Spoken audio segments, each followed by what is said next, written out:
I am a well in this great land, looking at its millions of boys and girls to draw from me the inexhaustible divinity and spread His grace everywhere, as does the water drawn from a well.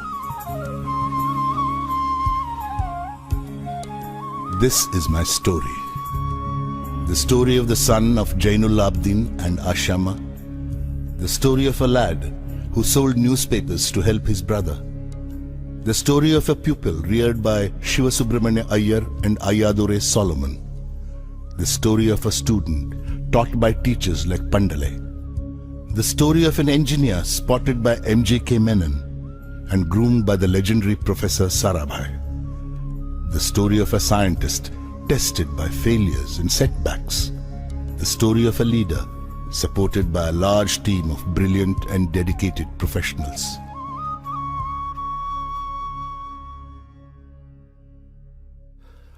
This story will end with me, for I have no belongings in the worldly sense. I have acquired nothing, built nothing, possessed nothing, no family, sons, daughters. I do not wish to set myself up as an example to others, but I believe that a few readers may draw inspiration and come to experience that ultimate satisfaction which can only be found in the life of the Spirit. God's providence is your inheritance.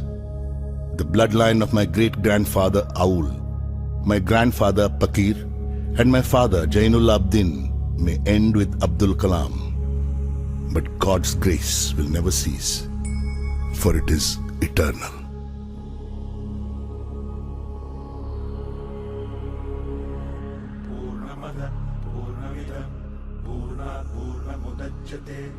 पूर्णस्य पूर्णमादाय पूर्णमेवावशिष्यते ॐ पूर्णमदः पूर्णमिदं पूर्णात् पूर्णमुदच्यते पूर्णस्य पूर्णमादाय पूर्णमेवावशिष्यते पूर्णमदः पूर्णमिदं पूर्णात् पूर्णमुदच्यते पूर्णस्य पूर्णमादाय पूर्णमेवावशिष्यते पूर्णमदः पूर्णमिदं पूर्णात् पूर्णमुदच्यते पूर्णस्य पूर्णमादाय पूर्णमेवावशिष्यते.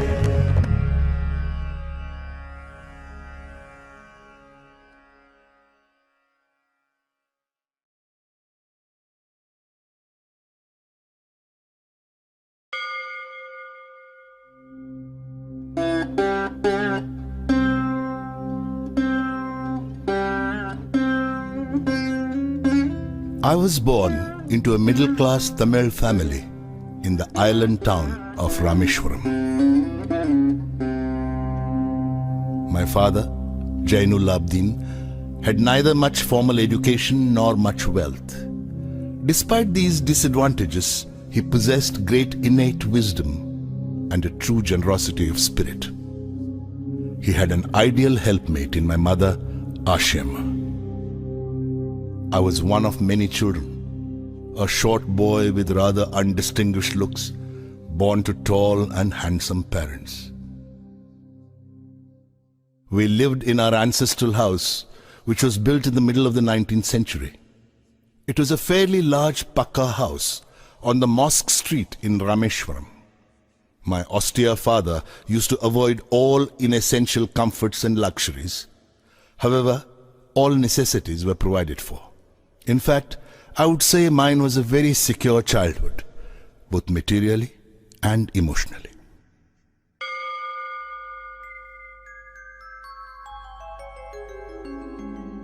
The famous Shiva temple, which makes Rameshwaram so sacred to pilgrims, was about a 10-minute walk from our house. Our locality was predominantly Muslim, but there were quite a few Hindu families too, living amicably with their Muslim neighbors. There was a very old mosque in our locality where my father would take me for evening prayers.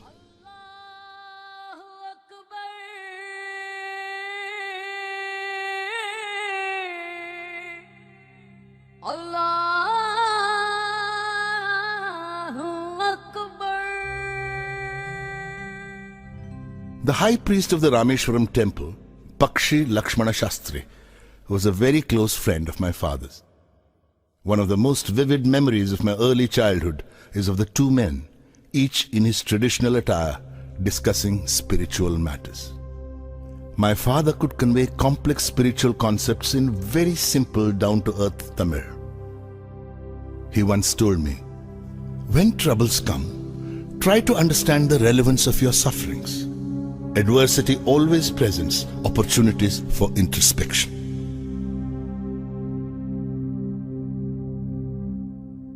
I have throughout my life tried to emulate my father in my own world of science and technology. I feel convinced that there exists a divine power that can lift one up from confusion, misery, melancholy and failure and guide one to one's true place.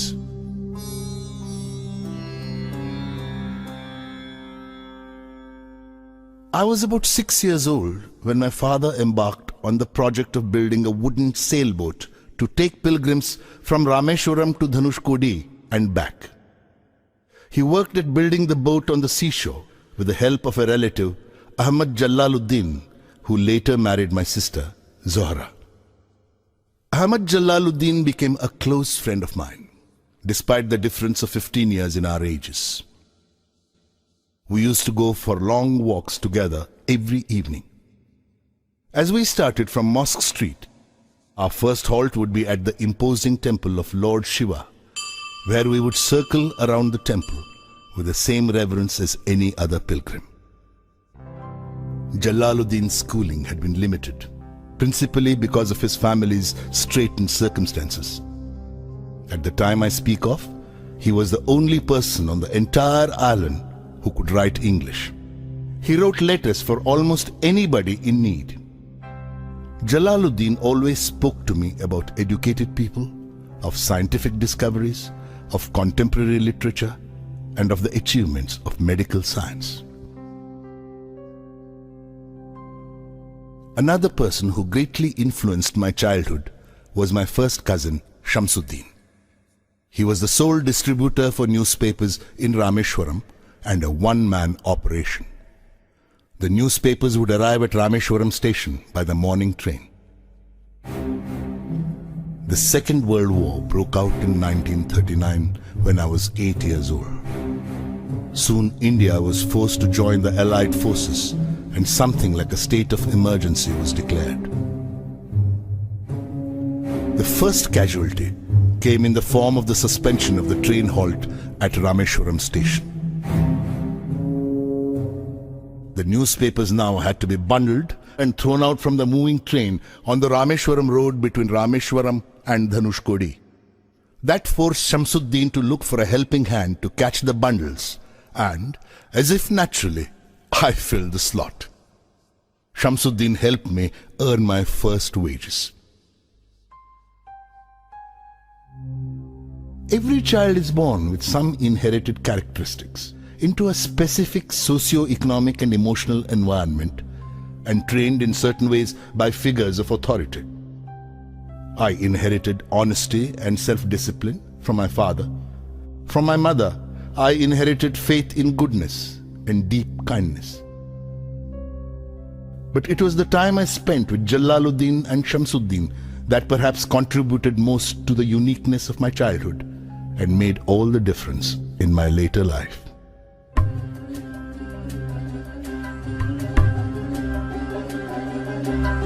தந்தை மகற்கு ஆற்றும் நன்றி அபயத்து முந்தி இருப்பச்செயல் தந்தை மகற்கு ஆற்றும் நன்றி அபயத்து முந்தி இருப்பச்செயல் இருப்பச்செயல் மகன் தந்தைக்கு ஆற்றும் உதவி இவன் தந்தை என்னோற்றார்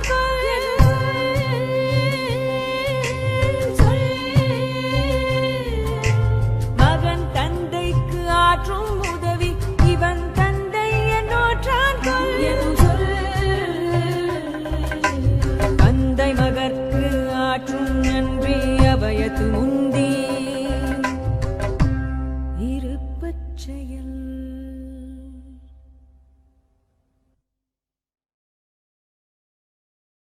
Then the war was over and India's freedom was imminent. I asked my father's permission to leave Rameshwaram and study at the district headquarters in Ramanathapuram. Shamsuddin and Ahmad Jalaluddin travelled with me to Ramanathapuram to enroll me in Schwartz High School. Somehow, I did not take to the new setting. The town of Ramanathapuram was a thriving, factious town of some 50,000 people. But the coherence and harmony of Rameshwaram was absent. I missed my home and grabbed every opportunity to visit Rameshwaram. Once I settled down at Schwartz High School, the enthusiastic 15-year-old within me re-emerged. My teacher, Ayadurai Solomon, was an ideal guide for an eager young mind that was yet uncertain of the possibilities and alternatives that lay before it.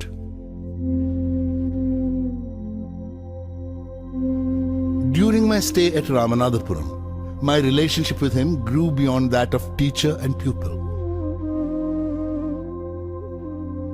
Ayadurai Solomon used to say, "To succeed in life and achieve results, you must understand and master three mighty forces: desire, belief, and expectation." Ayadurai Solomon, who later became a reverend, taught me that before anything I wanted could happen, I had to desire it intensely and be absolutely certain it would happen. To take an example from my own life, I had been fascinated by the mysteries of the sky and the flight of birds from early childhood. I used to watch cranes and seagulls soar into flight and long to fly. Simple provincial boy though I was convinced that one day I too would soar up into the skies. Indeed, I was the first child from Rameshwaram to fly.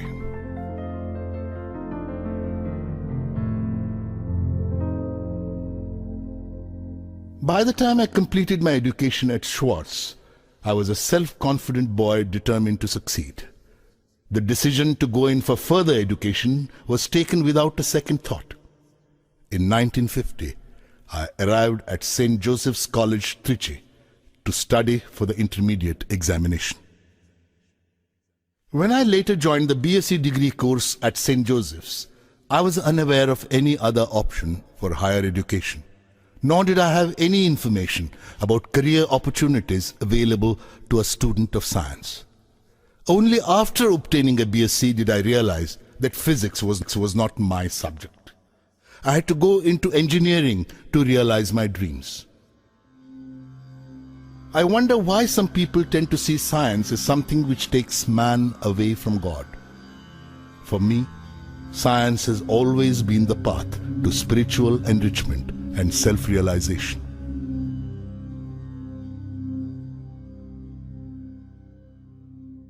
I managed to be on the list of selected candidates to Madras Institute of Technology, MIT. But admission to this prestigious institution was an expensive affair. Around 1,000 rupees was required, and my father could not spare that much money. My sister, Zohra, mortgaged her gold bangles and chain to settle my fee. I was deeply touched by her determination to see me educated and by her faith in my abilities.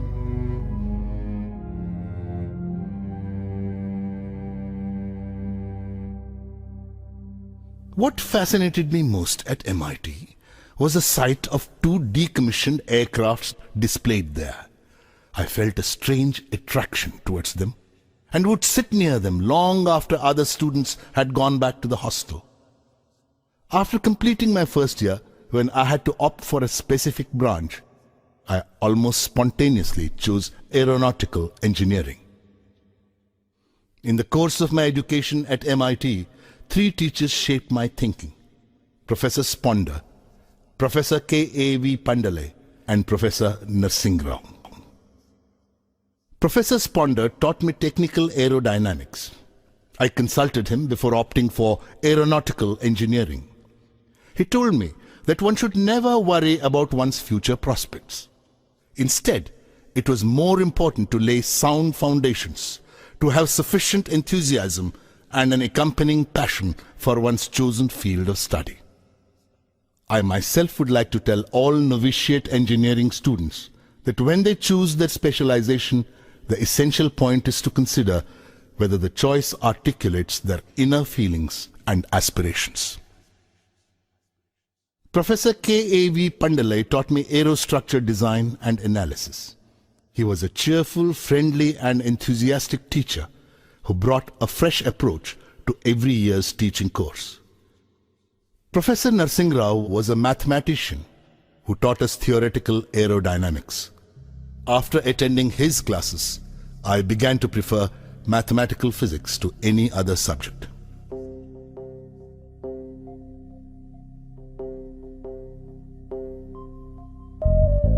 Sadha Sangi Hari Hari Naam Chittara Chittara Sadha Sangi Hari Hari Naam Chittara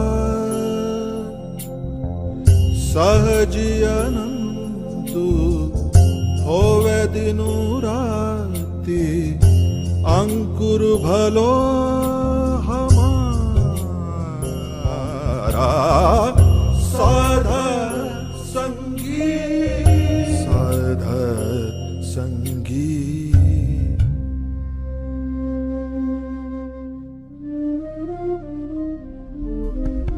Gurupura Bhediyo Bad Bhagi Gurupura Bhediyo Bad Bhagi Jako Antuna Paravara Antuna Paravara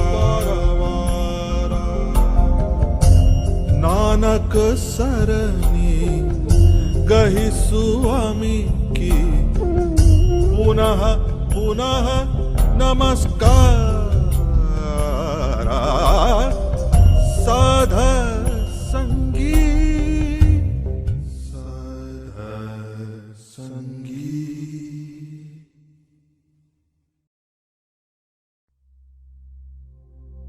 From MIT, I went to Hindustan Aeronautics Limited, HAL, at Bangalore as a trainee. Two alternative opportunities for employment, both close to my long-standing dream of flying, presented themselves before me when I came out of HAL as a graduate aeronautical engineer. One was a career in the Air Force, and another was a job at the Directorate of Technical Development and Production at the Ministry of Defense. I applied for both. The interview calls arrived from both the places almost simultaneously. I was asked to reach Dehradun by the Air Force recruitment authorities and Delhi by DTD and P.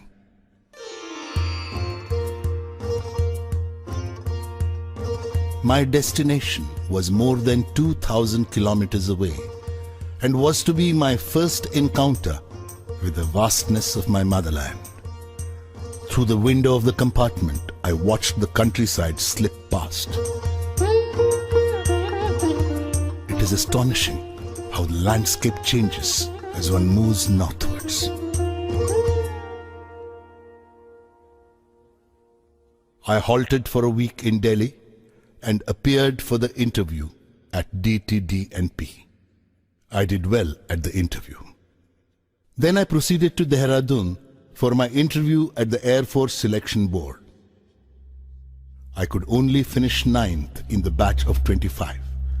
I was deeply disappointed, and it took me some time to comprehend that the opportunity to join the Air Force had just slipped through my fingers. I trekked down to Rishikesh with the knowledge that the days ahead would be difficult. I bathed in the Ganga and walked to the Shivananda ashram, situated a little way up the hill. I met Swami Shivananda, a man who looked like a Buddha wearing a snow-white dhoti and wooden slippers. I was struck by his irresistible, almost childlike smile and gracious manner. I told him about my unsuccessful attempt to join the Indian Air Force and my long-cherished desire to fly. He smiled and said, "Desire, when it stems from the heart and spirit, when it is pure and intense, possesses awesome electromagnetic energy. This energy is released into the ether each night as the mind falls into the sleep state. Each morning, it returns to the conscious state, reinforced with the cosmic currents. That which has been imaged will surely and certainly be manifested.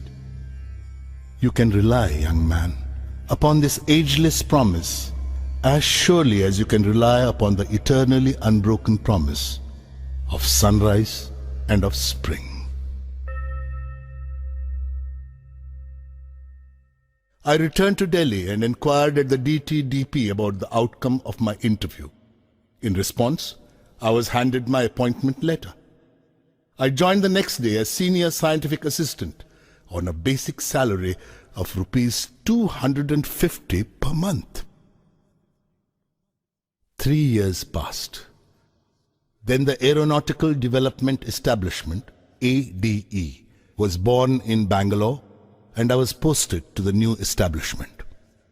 Bangalore as a city was in direct contrast to Kanpur, where I had been posted during my first year at the directorate. In fact, I feel our country has an uncanny way of bringing out extremes in her people. I suppose it is because Indians have been both afflicted and enriched by centuries of migrations. Loyalty to different rulers has dulled our capacity for a single allegiance. Instead, we have developed an extraordinary ability to be compassionate and cruel, sensitive and callous, deep and fickle, all at the same time. To the untrained eye, we may appear colorful and picturesque. To the critical eye, we are but shoddy imitations of our various masters. In Kanpur, I saw pan-chewing imitations of Wajid Ali Shah, and in Bangalore, it was replaced by dog-walking sahibs. In Bangalore, too, I longed for the depth and calmness of Rameshwaram.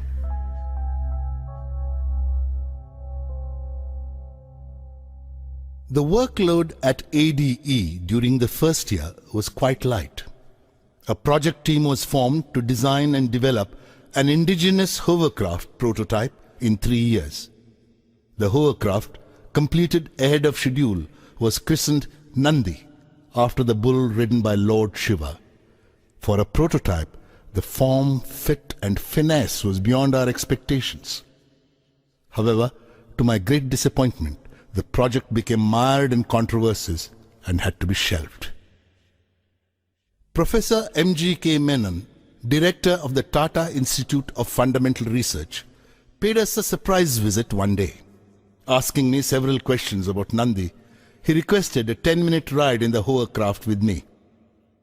A week later, I got a call from INCOSPA, the Indian Committee for Space Research. I went to Bombay to attend the interview for the post of a rocket engineer. I was interviewed by Dr. Vikram Sarabhai along with Professor M.G.K. Menon and Mr. Saraf, then the Deputy Secretary of the Atomic Energy Commission. I was almost immediately struck by Dr. Sarabhai's warmth. The next evening, I was told about my selection. I was to be absorbed as a rocket engineer at INCOSPA.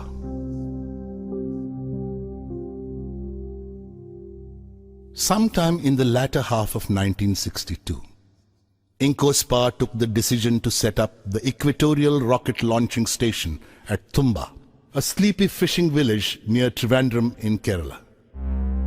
This was the quiet beginning of modern rocket-based research in India. Very soon after this, I was asked to proceed to America for a 6-month training program on sounding rocket launching techniques at the National Aeronautics and Space Administration, NASA.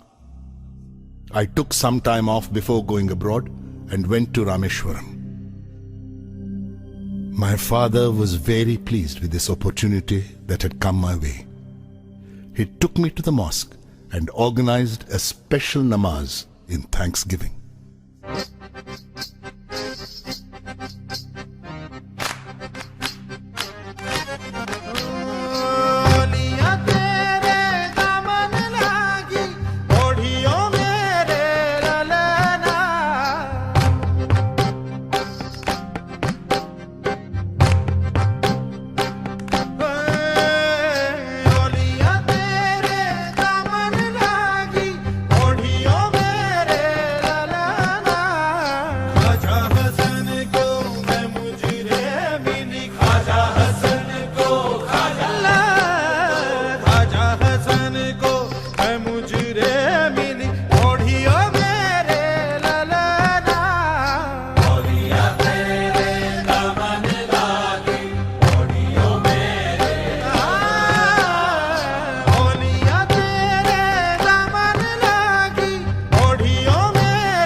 I started my work at NASA at the Langley Research Center in Hampton, Virginia. Later, I went to the Goddard Space Flight Center at Greenbelt, Maryland. My impression of the American people can be summarized by a quotation from Benjamin Franklin. Those things that hurt instruct. I realized that people in this part of the world meet their problems head-on.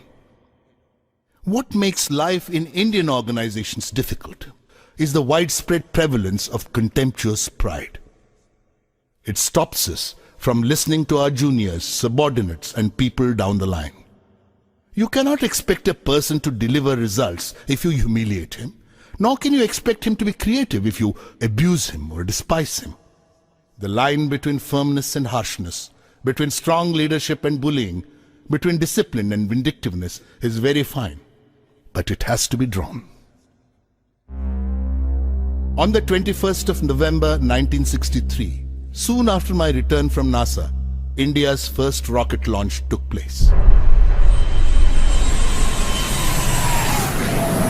It was a sounding rocket called Nike Apache, made at NASA. After the successful launch of Nike Apache, Professor Sarabhai chose to share with us his dream of an Indian satellite launch vehicle. The development of Indian rockets in the 20th century can be seen as a revival of the 18th century dream of Tipu Sultan. When Tipu Sultan was killed, the British captured more than 700 rockets and subsystems of 900 rockets in the Battle of Tirukkanhalli in 1799. His army had 27 brigades called Kushuns, and each brigade had a company of rocketmen called Jurks. These rockets had been taken to England by William Congreve and were subjected by the British to what we call reverse engineering today. With the death of Tipu, Indian rocketry also met its demise, at least for 150 years. Rocketry was reborn in India thanks to the technological vision of Prime Minister Jawaharlal Nehru. Professor Sarabhai took the challenge of giving physical dimensions to this dream. Very many individuals with myopic vision questioned the relevance of space activities in a newly independent nation which was finding it difficult to feed its population. But neither Prime Minister Nehru nor Professor Sarabhai had any ambiguity of purpose. Their vision was very clear. If Indians were to play a meaningful role in the community of nations, they must be second to none in the application of advanced technologies to their real-life problems. They had no intention of using it merely as a means to display our might. Slowly but surely, 2 Indian rockets were born at Tumba. They were christened Rohini and Menaka. The following year, Professor Sarabhai wanted to see me urgently in Delhi. At the meeting, I was introduced to Group Captain V.S. Narayanan from Air Headquarters. Professor Sarabhai unfolded his plan of developing RATO, Rocket-Assisted Takeoff System, for military aircraft. By that evening, the news was out. India was taking up indigenous development of a device to help short-run takeoffs by high-performance military aircraft, and I was to head the project. I was filled with many emotions: happiness, gratitude, a sense of fulfillment. And these lines from a little-known poet of the 19th century crossed my mind. For all your days prepare, and meet them ever alike. When you're the anvil, bear. When you're the hammer, strike. 2 significant developments occurred during the work on RATO. The first was the release of a 10-year profile for space research in the country, prepared by Professor Sarabhai. To me, it was the romantic manifesto of a person deeply in love with the space research program in his country. The second development was the formation of a missile panel in the Ministry of Defence. Both Narayanan and I were inducted as members. The Future Satellite Launch Vehicle, SLV, had also been conceived by this time. Professor Sarabhai had already handpicked a team to give form to his dream of an Indian SLV. I consider myself fortunate to have been chosen to be the project leader. Professor Sarabhai gave me the additional responsibility of designing the 4th stage of the SLV. It was my usual practice to brief Professor Sarabhai after every missile panel meeting. After attending one such meeting in Delhi, on the 30th of December 1971, I was returning to Trivandrum. Professor Sarabhai was visiting Tumba that very day to review the SLV design. I spoke to him on the telephone from the airport lounge about the salient points that had emerged at the panel meeting. He instructed me to wait at the Trivandrum airport and to meet him there. When I reached Trivandrum, a pall of gloom hung in the air. I was informed that Professor Sarabhai was no more. He had passed away a few hours ago following a cardiac arrest. I was shocked to the core. It had happened within an hour of our conversation. It was a great blow to me. I consider Professor Sarabhai as the Mahatma Gandhi of Indian science, generating leadership qualities in his team and inspiring them through both ideas and example.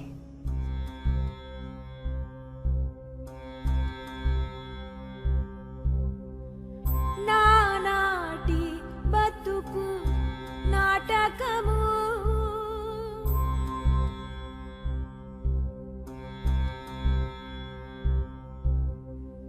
Nanati batuku natakamu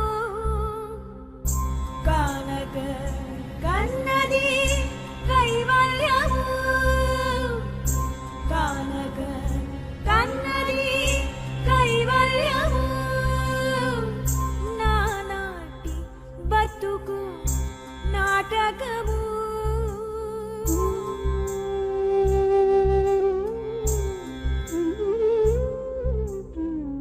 Tegadu papamu Tiradu punyamu Nagi nagi kalamu Natakamu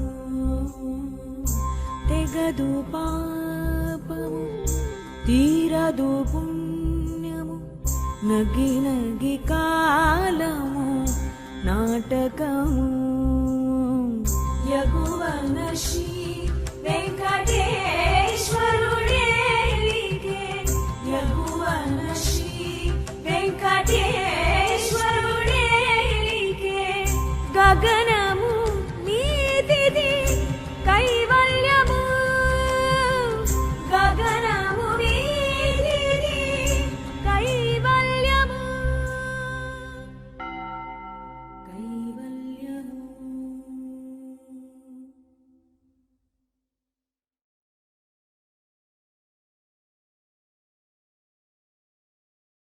After an interim arrangement with Professor M.G.K. Menon at the helm, Professor Satish Dhawan was given the responsibility of heading the Indian Space Research Organization, ISRO. The whole complex at Tumba was merged together to form an integrated space center and christened the Vikram Sarabhai Space Centre, VSSC, as a tribute to the man to whom it owed its existence. The renowned metallurgist Dr. Brahm Prakash took over as its first director. Anyone who has taken up the responsibility to lead a team can be successful only if he is sufficiently independent, powerful, and influential in his own right to become a person to reckon with. This is perhaps also the path to individual satisfaction in life, for freedom with responsibility is the only sound basis for personal happiness. What can one do to strengthen personal freedom? I would like to share with you two techniques I adopt in this regard. First, by building your own education and skills. Knowledge is a tangible asset, quite often the most important tool in your work. The more up-to-date the knowledge you possess, the freer you are. Knowledge cannot be taken away from anyone except by obsolescence. A leader can only be free to lead his team if he keeps abreast of all that is happening around him in real time. To be a successful team leader, one has to stay back after the din and clutter of a working day to emerge better equipped and ready to face a new day. The second way is to develop a passion for personal responsibility. The sovereign way to personal freedom is to help determine the forces that determine you. Work for the things you believe in. If you do not, you are surrendering your fate to others. The first 3 years of the SLV project was the period for the revelation of many fascinating mysteries of science. Gradually, I became aware of the difference between science and technology, between research and development. Science is inherently open-ended and exploratory. Development is a closed loop. Mistakes are imperative in development and are made every day. But each mistake is used for modification, upgradation, or betterment. Like any other act of creation, the creation of the SLV-3 also had its painful moments. One day, when my team and I were totally engrossed in our work, the news of a death in the family reached me. My brother-in-law and mentor, Janab Ahmad Jalaluddin, was no more. For a couple of minutes, I was immobilized. When I could focus on my surroundings once more, I realized that with Jalaluddin, a part of me had passed away. Traveling overnight in a combination of district buses, I reached Rameshwaram only the next day. I had no words for Zora or for my niece Mehboob, both of whom were crying uncontrollably. I had no tears to shed. For many days back in Tumba, I felt a sense of futility I had never known before about everything I was doing. I had long talks with Professor Dhawan. He told me that my progress on the SLV project would bring me solace. The confusion would first lessen and would later pass away altogether. In 1976, my father, Jainul Abdin, who had lived on Rameshwaram Island for 102 years, passed away, leaving behind 15 grandchildren and 1 great-grandson. In worldly terms, it was the death of just another old man. No public mourning was organized. No flags were lowered to half-mast. No newspaper carried an obituary for him. He was not a politician, a scholar, or a businessman. He was a plain and transparent man.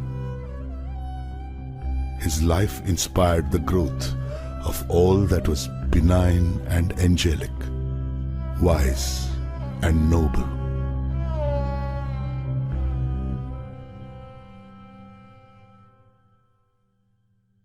I sat for a long time with my mother, but could not speak. She blessed me in a choked voice when I took leave of her to return to Tumba.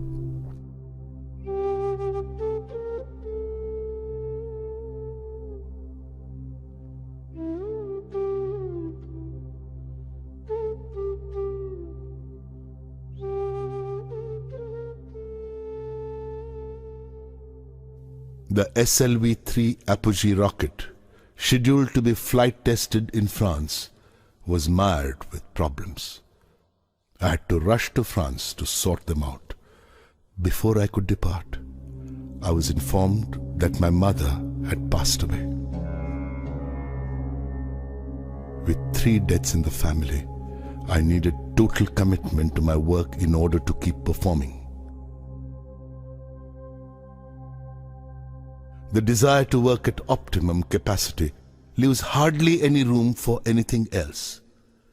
With this total commitment and single-mindedness, the SLV-3 dream was finally realized in the middle of 1979. We had scheduled the first experimental flight trial of SLV-3 for the 10th of August 1979. The 23-meter-long 4-stage SLV rocket, weighing 17 tons, took off elegantly at 7:58 hours.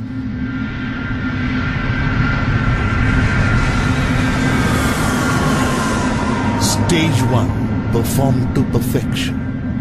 There was a smooth transition from this stage to the second stage. We were spellbound to see our hopes flying in the form of SLV-3. Suddenly, the spell was broken. The second stage went out of control. The flight was terminated after 317 seconds, and the vehicle's remains, including my favorite 4th stage with the payload, splashed into the sea, 560 kilometers off Sriharikota. The incident caused us profound disappointment. I felt a strange mix of anger and frustration. Completely drained, mentally as well as physically, I went straight to my room and slumped onto the bed. A gentle touch on my shoulder woke me up. It was late in the afternoon, almost approaching evening. I saw Dr. Brahm Prakash sitting by my bedside. I was deeply touched by his affection and concern. I was sad, but not alone.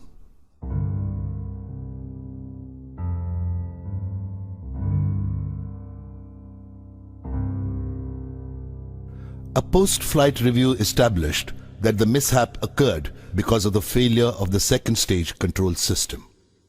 Everybody was convinced by the technical cause and effect sequence presented, and there was a general feeling of satisfaction about the whole exercise of failure management measures taken.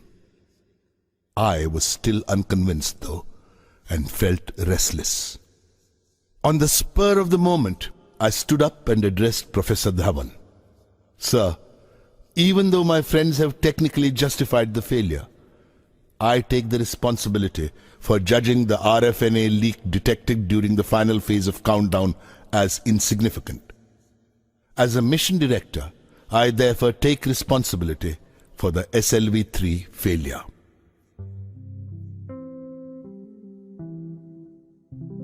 The pursuit of science is a combination of great elation and great despair. I went over many such episodes in my mind. The idea that a man could land on the moon, developed by a Russian mathematician, was realized after nearly 4 decades, and by the United States at that. Professor Chandrasekhar had to wait nearly 50 years before receiving the Nobel Prize for his discovery of the Chandrasekhar limit, a discovery made while he was a graduate student at Cambridge in the 1930s. How many failures must Von Braun have gone through before his Saturn launch vehicle put man on the moon? To live only for some unknown future is superficial. It's like climbing a mountain to reach the peak without experiencing its sides. The sides of the mountain sustain life, not the peak. This is where things grow, experience is gained, and technologies are mastered. The importance of the peak lies only in the fact that it defines the sides.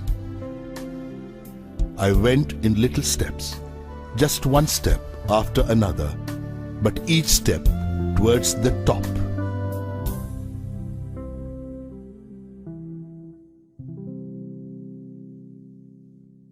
On the 17th of July 1980, 30 hours before the launch of the second SLV-3, the newspapers were filled with all kinds of predictions. Many reports preferred to trace the history of the first SLV-3 flight and recalled how the third stage had failed to ignite because of lack of fuel and the rocket had nosedived into the ocean. Some were a general prognosis of all that ailed our country and related it to the SLV-3. I knew that the next day's launch was going to decide the future of the Indian space program. In fact, to put it simply, the eyes of the whole nation were on us. In the early hours of the next day, the 18th of July 1980, at 8:03 hours to be precise, India's first satellite launch vehicle, SLV-3, lifted off. I saw the computer displaying data about stage 4 giving the required velocity to the Rohini satellite to enter its orbit. Within the next 2 minutes, Rohini was set into motion in a low Earth orbit.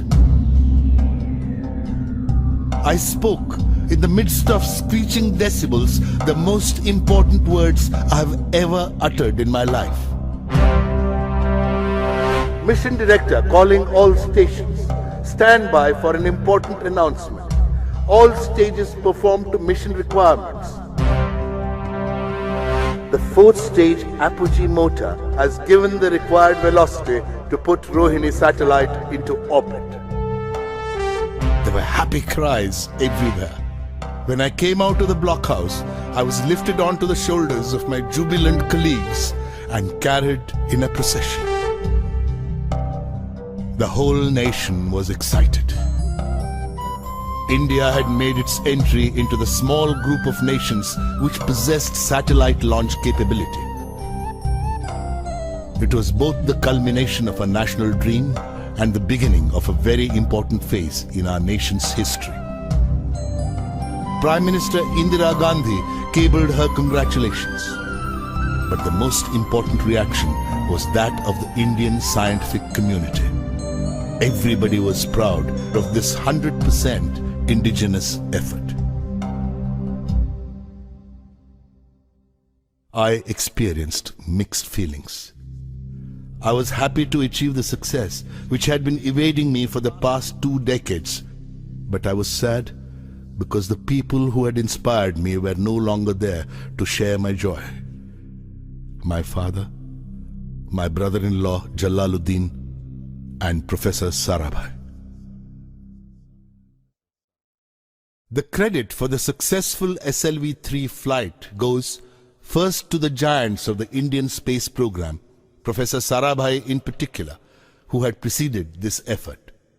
Next, to the hundreds of VSSC personnel who had through sheer willpower proved the mettle of our countrymen, and also, not least, to Professor Dhawan and Dr. Brahmprakash, who had led the project.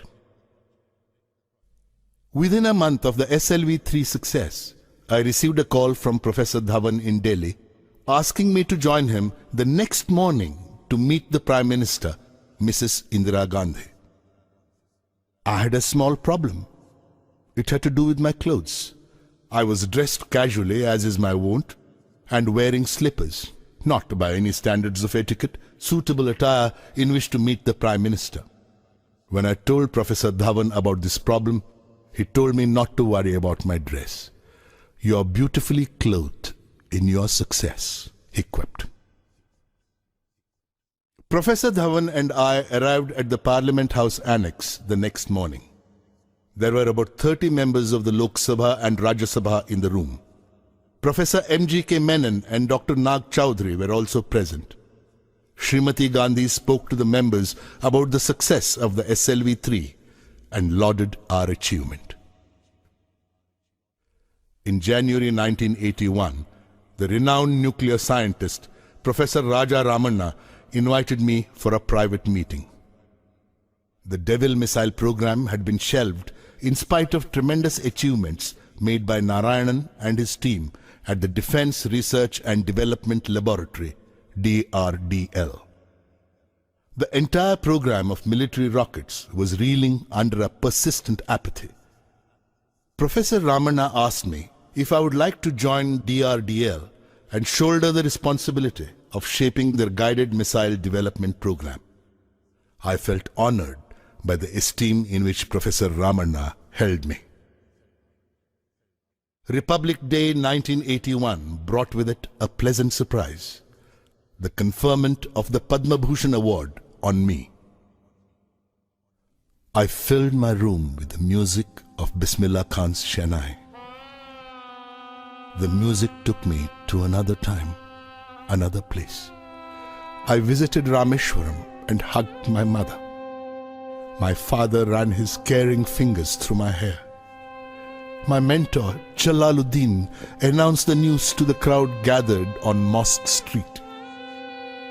My sister, Sora, prepared special sweets for me. Pakshi Lakshmana Shastri put a tilak on my forehead. Father Solomon blessed me holding the Holy Cross. I saw Professor Sarabhai smiling with a sense of achievement. The sapling which he had planted 20 years ago had finally grown into a tree whose fruits were being appreciated by the people of India.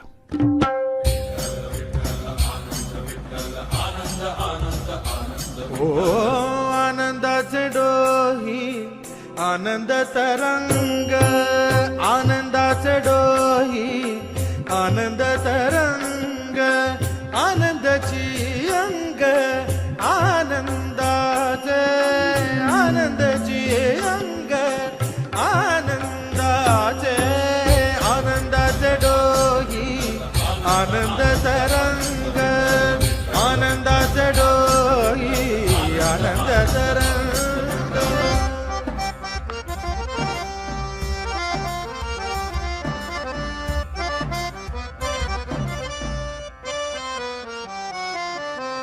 गर्भाचे आवडी मातेचा डोहळा तेथीचा जीवळा तेथे बिंबे गर्भाचे आवडी मातेचा डोहळा तेथीचा जीवळा तेथे बिंबे तुका म्हणे तैसा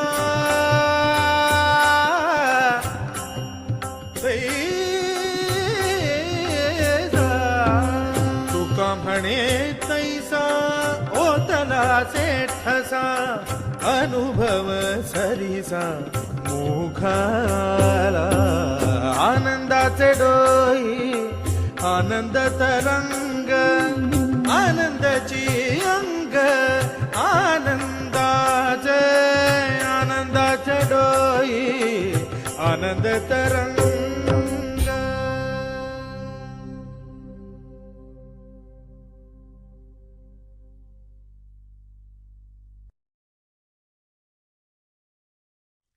I joined DRDL on the 1st of June 1982. To the horror of many old-timers, I started inviting people from the Indian Institute of Science, Indian Institutes of Technology, Council for Scientific and Industrial Research, Tata Institute of Fundamental Research, and many other educational institutions where related experts could be found. I felt that the stuffy work centers of DRDL needed a breath of fresh air. I made a presentation in the South Block. Although some questioned our ambitious proposal, everyone was excited about the idea of India having her own missile systems.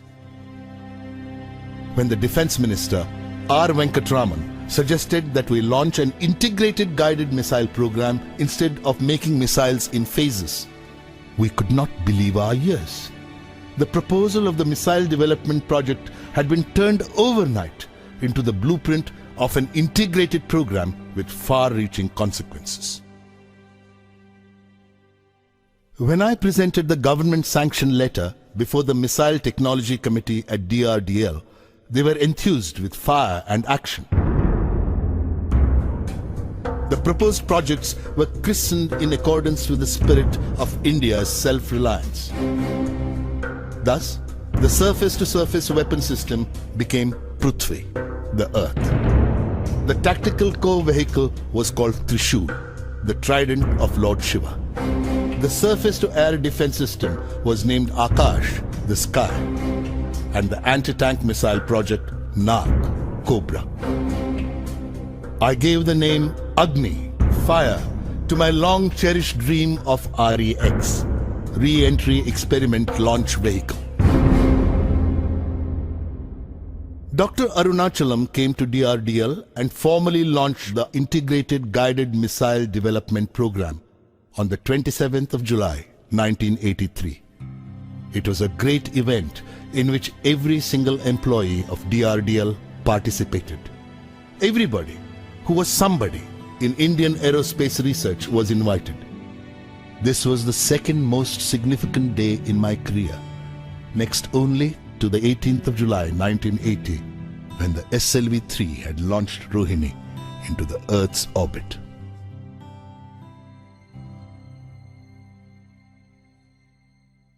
The launch of the Integrated Guided Missile Development Program was like a bright flash on the Indian scientific firmament. Missile technology had been considered the domain of a few selected nations in the world. People were curious to see how we were going to achieve all that was promised. We were at a meeting laying down the targets for 1984 when news came of Dr. Brahm Prakash's death on the evening of the 3rd of January at Bombay. It was a great emotional loss for me. His compassion and humility were exemplary. His healing touch on the day of the failed SLV-E1 flight surfaced in my memory, serving to deepen my sorrow.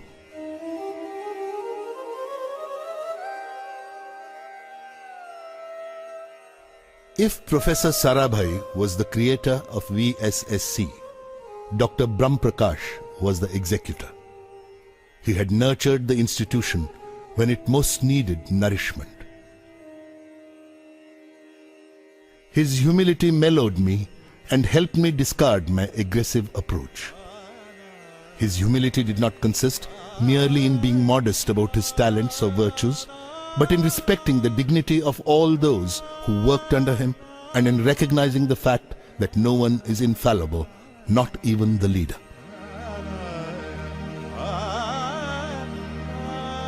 He was an intellectual giant with a frail constitution.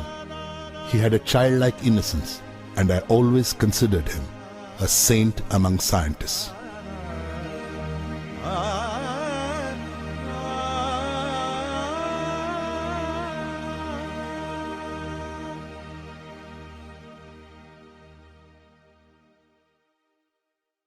Prime Minister Indira Gandhi expressed her desire to personally apprise herself of the progress of the Integrated Guided Missile Development Program. The entire organization was filled with an aura of excitement. On the 19th of July 1984, Srimati Gandhi visited DRDL. Prime Minister Indira Gandhi was a person with a tremendous sense of pride in herself, in her work, and in her country. The esteem in which she held our work in the field of guided missiles boosted our morale immensely. We were working on the action plan that had emerged from the earlier month's review when the news of Srimati Gandhi's assassination broke.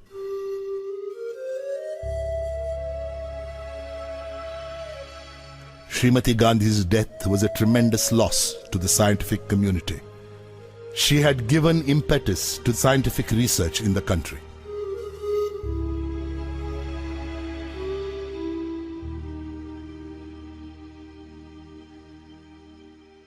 Her son, Rajiv Gandhi, took over as the new Prime Minister of India. He went to the polls and obtained a mandate from the people to carry forward the policies of Mrs. Gandhi, the Integrated Guided Missile Development Program being a part of them. Work on Prithvi was nearing completion when we entered 1988. Prithvi was launched at 11:23 hours on the 25th of February. It was an epoch-making event in the history of rocketry in the country. Prithvi was not merely a surface-to-surface missile. It was, in fact, the basic module for all future guided missiles in the country. The launch of Prithvi sent shockwaves across the unfriendly neighboring countries. The response of the Western Bloc was initially one of shock and then of anger. A 7-nation technology embargo was clamped, making it impossible for India to buy anything even remotely connected with the development of guided missiles. The emergence of India as a self-reliant country in the field of guided missiles upset all the developed nations of the world.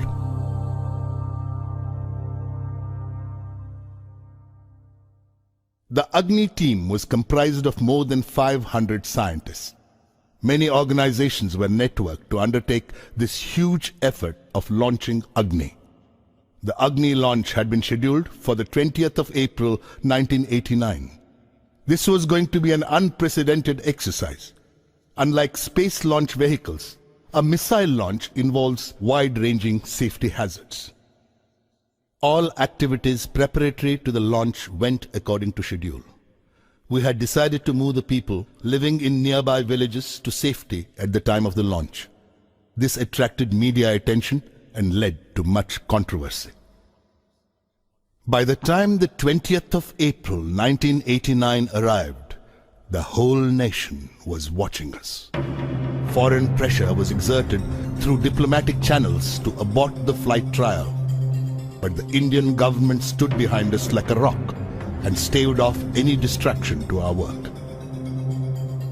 We were at T14 seconds when the computer signaled hold, indicating that one of the instruments was functioning erratically. This was immediately rectified.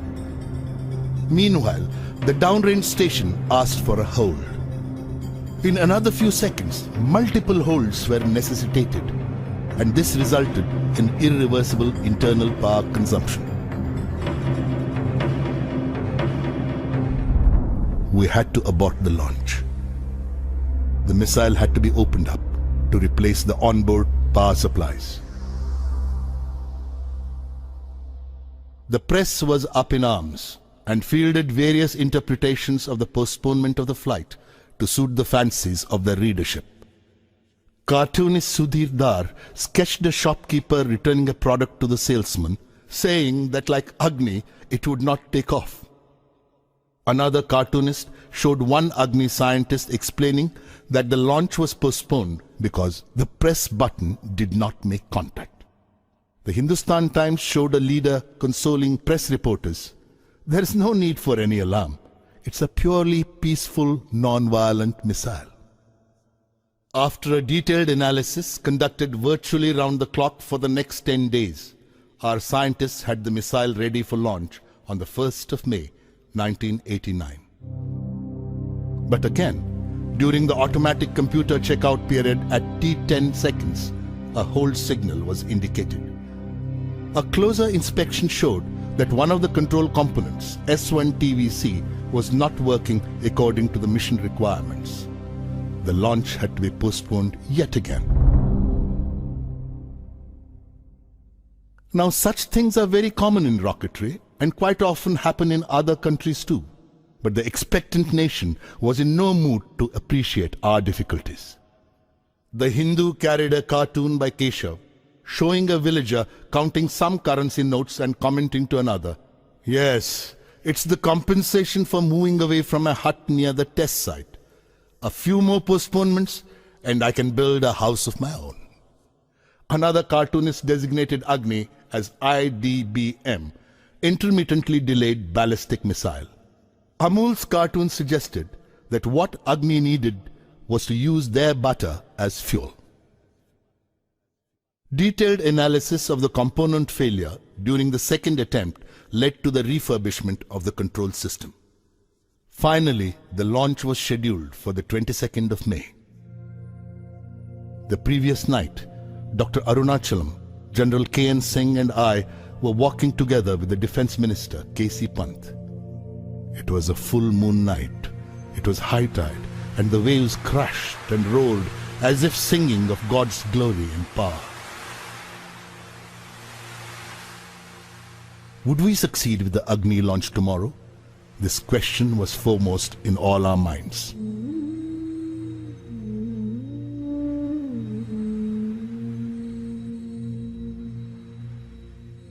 Breaking a long silence, the Defence Minister finally asked me, "Kalam, what would you like me to do to celebrate the Agni success tomorrow?" What did I want? What was it that I did not have? What could make me happier? And then I found the answer. "We need 100,000 saplings to plant," I said. His face lit up with a friendly glow. "You are buying the blessings of Mother Earth for Agni," the Defence Minister quipped. "We will succeed tomorrow."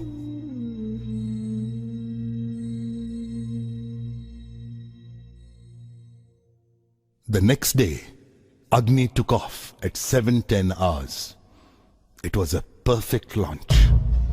The missile followed a textbook trajectory. All flight parameters were met. It was like waking up to a beautiful morning from a nightmarish sleep.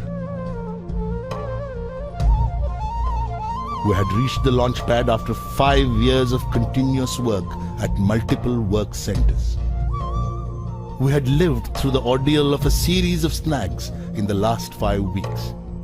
We had survived pressure from everywhere to stop the whole thing, but we had done it at last. It was one of the greatest moments of my life. A mere 600 seconds of elegant flight washed off our entire fatigue in an instant. What a wonderful culmination of our years of labor. I wrote in my diary that night, "Do not look at Agni as an entity directed upward to deter the ominous or exhibit your might. It is fire in the heart of an Indian. Do not even give it the form of a missile, as it clings to the burning pride of this nation, and thus is bright." Prime Minister Rajiv Gandhi called the Agni launch a major achievement in our continuing efforts to safeguard our independence and security by self-reliant means.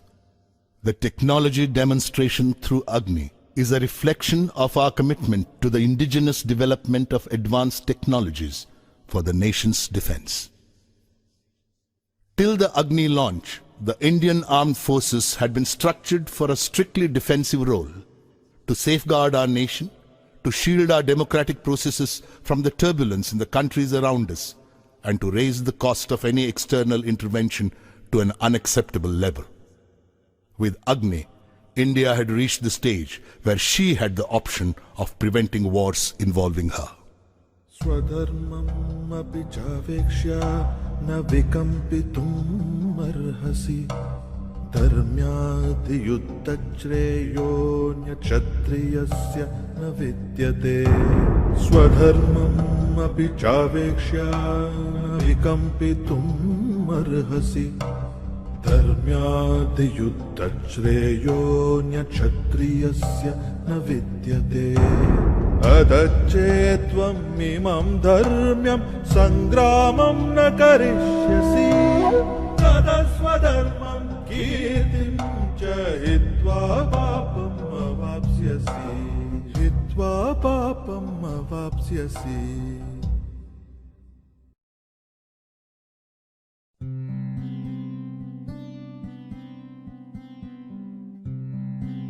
On Republic Day in 1990, the nation celebrated the success of its missile program. I was conferred the Padma Vibhushan along with Dr. Arunachalam. Memories of the Padma Bhushan awarded a decade ago came alive. I still lived more or less as I had lived then, in a room 10 feet wide and 12 feet long, furnished mainly with books, papers, and a few pieces of hired furniture. The only difference was at that time my room was in Trivandrum and now it was in Hyderabad. The mess bearer brought me my breakfast of idlis and buttermilk and smiled in silent congratulation for the award. I was touched by the recognition bestowed on me by my countrymen.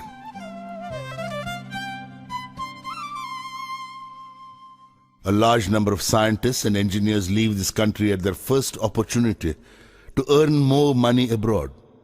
It is true that they definitely get greater monetary benefits, but could anything compensate for this love and respect from one's own countrymen?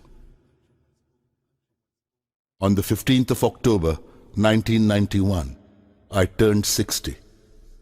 I looked forward to retirement and planned to open a school for the less privileged children.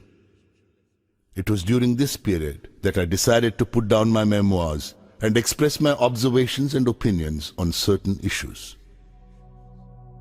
The biggest problem Indian youth faced, I felt, was a lack of clarity of vision, a lack of direction. It was then that I decided to write about the circumstances and people who made me what I am today. The idea was not merely to pay tribute to some individuals or highlight certain aspects of my life. What I wanted to say was that no one, however poor, underprivileged or small, need feel disheartened about life. Problems are a part of life. Suffering is the essence of success. As someone said, God has not promised skies always blue, flower-strewn pathways all our life through. God has not promised sun without rain, joy without sorrow, peace without pain. I will not be presumptuous enough to say that my life can be a role model for anybody.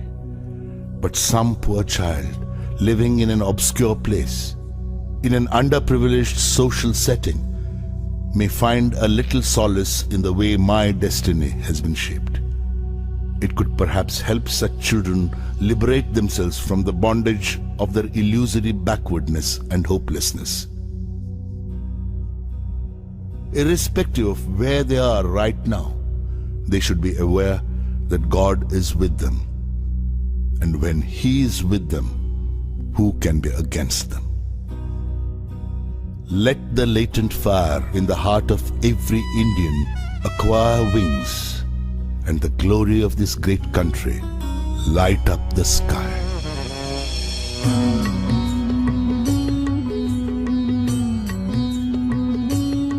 I salute the flag, it makes me proud. I'm an Indian, it says out loud.